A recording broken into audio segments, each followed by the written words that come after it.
Hello bachcho, let's read this question. The question says which of the following will react most readily with HI? बच्चों हमें यहाँ 1 2 3 4 चार alcohols दिए हैं first second third and fourth option के अंदर और हमें बताना है कौन सी अल्कोहल HI के साथ मोस्ट रेडिली रिएक्ट करेगी, सबसे इजीली सबसे फास्टली रिएक्ट करेगी HI के साथ।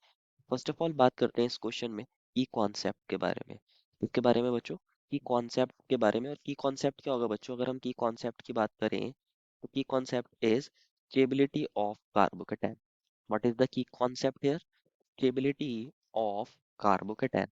अब कार्बोकेटाइन की स्टेबिलिटी से क्या मतलब है इस क्वेश्चन में?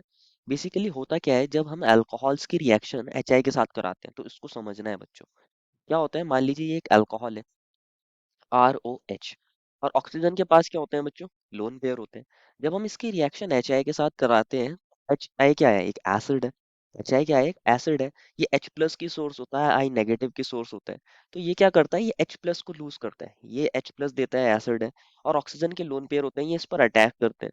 जब ये इसके ऊपर अटैक करते हैं बच्चों तो यहाँ पर क्या होता है, ROH, और एक हाइड्रोजन इसने और बॉन्ड कर लिया अपने साथ तो ऑक्सीजन के ऊपर आ जाता है प्लस चार्ज। अब ये OH2 पॉजिटिव के अंदर कन्वर्ट हो जाता है। अब यहाँ ऑक्सीजन पे पॉजिटिव चार्ज आ गया है तो ये क्या काम करता है बच्चों? ये क्या काम करता है, ये R से जो एक अल्काइल ग्रुप हो सकता है उससे ये दोनों इलेक्ट्रॉन्स को विदड्रॉ कर लेता है और यहाँ से H2 निकल जाता है। क्या निकल जाता है? H2 निकल जाता है और यहाँ R पॉजिटिव बन जाता है। क्या बन जाता है बच्चों? R positive, that is carbocation. अब जितना ज्यादा स्टेबल ये कार्बोकैटायन होगा बच्चों, जितना ज्यादा ये स्टेबल कार्बोकैटायन होगा उतनी फास्टली रिएक्शन हो जाएगी, ऐसा बोल सकते हैं। नेक्स्ट स्टेप में क्या होता है, ये जो आई नेगेटिव था बच्चों ये एज अ न्यूक्लियोफाइल आता है, इस कार्बोकैटायन के ऊपर अटैक करता है और इसके साथ बॉन्ड बना लेता है। तो यहाँ फॉर्मेशन ऑफ RI हो जाती है, दैट इज यहाँ एक एल्काइल आयोडाइड बन गया है। तो मेन चीज क्या है, ये कार्बोकैटायन जितना ज्यादा स्टेबल होगा उतनी फास्टली ये रिएक्शन हो जाएगी, हम ऐसा बोल सकते हैं। जो रिएक्शन है या रिएक्टिविटी है वो किस चीज पर डिपेंड करती है? वो स्टेबिलिटी ऑफ कार्बोकैटायन पर डिपेंड करती है। जो रिएक्टिविटी है, रिएक्टिविटी रिएक्टिविटी ऑफ अल्कोहल वो किस पर डिपेंड कर रही है? स्टेबिलिटी ऑफ कार्बोकेटाइन पर। Reactivity of alcohol depends upon the stability of carbocation. तो हम वन बाय वन क्या करते हैं, सभी के अंदर चेक कर लेते हैं कौन से केस में कौन सा अल्कोहल बन रहा है, कौन से केस में कौन से अल्कोहल में कौन सा कार्बोकेटाइन बन रहा है, और उनकी स्टेबिलिटीज को कंपेयर कर लेते हैं। तो फर्स्ट जो अल्कोहल दिया है बच्चों वो मिथेनॉल दिया है। कौन दिया है बच्चों? मिथेनॉल दिया है। तो डायरेक्ट हम क्या कर सकते हैं, इसको कार्बोकेटाइन के अंदर कन्वर्ट करते हैं। अगर ये ऑक्सीजन है बच्चों, अगर ये दोनों इलेक्ट्रॉन्स क्या करे, H प्लस को यहाँ देगा और ये I नेगेटिव है, तो यहाँ क्या बनेगा बच्चों? यहाँ बन जाएगा CH3OH2 पॉजिटिव, और यहाँ से क्या होगा, ऑक्सीजन दोनों इलेक्ट्रॉन्स लेकर निकलेगा, H2 निकलेगा यहाँ से, तो CH3 पॉजिटिव बनेगा। क्या बनेगा? CH3 positive. ये मिथाइल कार्बोकैटायन है और इसको कोई स्टेबलाइज करने वाला फैक्टर यहाँ पे प्रेजेंट नहीं है। तीन हाइड्रोजन है, तीन हाइड्रोजन इससे अटैच है बच्चों, तीन हाइड्रोजन इससे अटैच है, और हाइड्रोजन का तो हम ऐसा कोई प्लस इफेक्ट कंसिडर करते ही नहीं। तो होगा क्या, ये वेरी वेरी लेस स्टेबल होगा, वेरी वेरी लेस स्टेबल होगा। ठीक है, बोल सकते हैं बच्चों हम इसको वेरी वेरी लेस स्टेबल। अगर ये बहुत ज्यादा लेस स्टेबल है, अगर ये बहुत ज्यादा लेस स्टेबल है तो क्या है, CH3OH HI के साथ रिएक्शन देना पसंद करेगा? नहीं देना पसंद करेगा। तो ये रिएक्शन कैसी होगी? स्लोवेस्ट, अगर होगी भी तो बहुत ज्यादा स्लोवेस्ट होगी, बिल्कुल ना के बराबर। Very very very slowest, very slowest हम ऐसा बोल सकते हैं। तो इसकी रिएक्टिविटी लीस्ट हो जाएगी, ये रेडिली रिएक्ट नहीं करेगा, तो हमारा फर्स्ट ऑप्शन तो क्या हो जाएगा बच्चों? गलत हो जाएगा। सेकंड ऑप्शन की बात करते हैं बच्चों। सेकंड ऑप्शन के अंदर हमें ये अल्कोहल मिला है, ये कार्बन है, इससे तीन CH3 ग्रुप अटैच है बच्चों। कौन अटैच है? तीन CH3 ग्रुप अटैच है, और यहाँ पर एक ऑक्सीजन है, एक हाइड्रोजन है।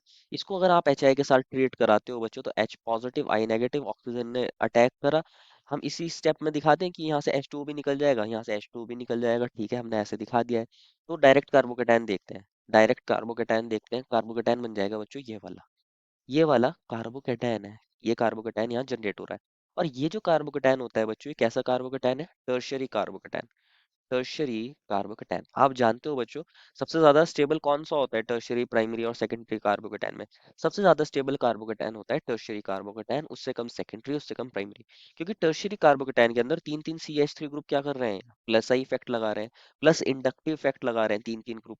और साथ में क्या होता है, जो CH3 ग्रुप होता है बच्चों, ये जो CH3 ग्रुप होता है इसका यहाँ हाइपर कॉन्जुगेशन भी देखने को मिलता है।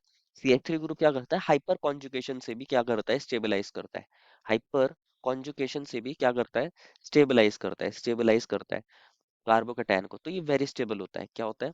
Very stable. Very stable carbocation होता है टर्शियरी कार्बोकैटायन। बात कर लेते हैं बाकी ऑप्शंस की कि वहां पर भी कोई स्टेबल कार्बोकैटायन बन रहा है या फिर नहीं। थर्ड ऑप्शन में बच्चों हमें इथेनॉल मिला, CH3 CH2OH। तो इसको भी देखते हैं बच्चों डायरेक्ट।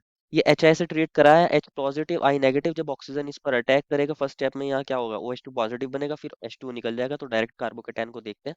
कार्बोकेटायन क्या जनरेट होगा बच्चों? CH3 CH2 positive. अब ये जो कार्बोकेटायन है बच्चों, ये प्राइमरी कार्बोकेटायन है। कैसा कार्बोकेटायन है? प्राइमरी कार्बोकेटायन है। यहाँ CH3 ग्रुप क्या कर रहा होगा? प्लस आई इफेक्ट लगा रहा होगा, हाइपर कॉन्जुगेशन भी लगाता है। हाइपर कॉन्जुगेशन से भी स्टेबलाइज करता है। लेकिन जो हमने सेकंड केस में देखा था, जब टर्शियरी कार्बोकेटायन था, उससे कम स्टेबल होता है, क्योंकि वहाँ तीन तीन CH3 ग्रुप कर रहे थे इफेक्ट। एंड जो फोर्थ ऑप्शन है बच्चों, उसके अंदर कौन मिला है? उसके अंदर मिला है CH3 होल ट्वाइस CHOH। तो इसको भी देख लेते हैं बच्चों। फोर्थ ऑप्शन में मिला है CH3 whole twice, that means यहाँ पर एक और CH3 है, और ये CH है, OH है। अगर इसके अंदर कार्बोकेटायन बनेगा तो HI से ट्रीट कराया, देन H2 निकल गया, तो क्या बन जाएगा बच्चों? CH3 CH और CH3। तो ये जो कार्बोकेटायन जनरेट हुआ है बच्चों, ये कैसा कार्बोकेटायन है? ये सेकेंडरी कार्बोकेटायन है। सेकेंडरी कार्बोकेटायन है। अगर हमें स्टेबिलिटी कंपेयर करनी हो बच्चों, इसमें भी plus I effect and hyper conjugation लग रहा होगा, लेकिन दो CH3 ग्रुप का। दो CH3 ग्रुप क्या कर रहे होंगे? प्लस आई और हाइपर कॉन्जुगेशन दिखा रहे होंगे।